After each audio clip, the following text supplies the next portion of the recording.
शीर्षक: नीली आंखों वाला लड़का। आसमान में दो चांद थे, एक सफेद और दूसरा नीला। यह दुनिया थी एरिडिया, जहां हर इंसान के भीतर कोई ना कोई शक्ति छिपी होती थी, जिसे आत्म ऊर्जा कहा जाता था। लेकिन इस दुनिया में एक लड़का था जिसकी शक्ति किसी को समझ नहीं आती थी। उसका नाम था आरव। अध्याय 1। वह लड़का जो अलग था। आरव की आंखें नीली थीं, इतनी नीली कि लोग कहते थे उसकी आंखों में रात छिपी है। जब भी वह भावुक होता, उसकी आंखों से नीली रोशनी निकलने लगती। गांव वाले उससे डरते थे। यह अभिशप्त है, यह मुसीबत लाएगा। आरव चुप रहता, क्योंकि उसने सीख लिया था कि सवाल पूछने से दर्द बढ़ता है। उसके माता पिता एक रहस्यमयी रात में गायब हो गए थे। बस एक पेंडेंट छोड़ गए थे, जिस पर लिखा था, जब नीला चांद जागे तब तुम भी जागना। एक रात नीला चांद अचानक लाल हो गया। पूरा आसमान कांपने लगा। गांव पर राक्षसों ने हमला कर दिया। आरव डर के मारे भागा नहीं।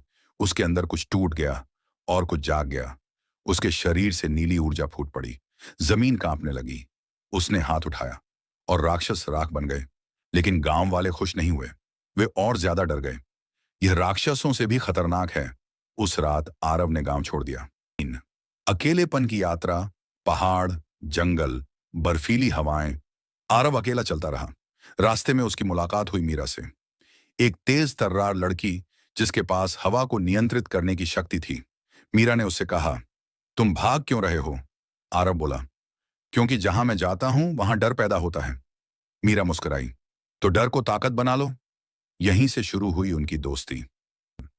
सच्चाई का खुलासा। एक प्राचीन मंदिर में उन्हें सच्चाई पता चली। आरव कोई साधारण इंसान नहीं था। वह नील वंश का आखिरी वारिस था।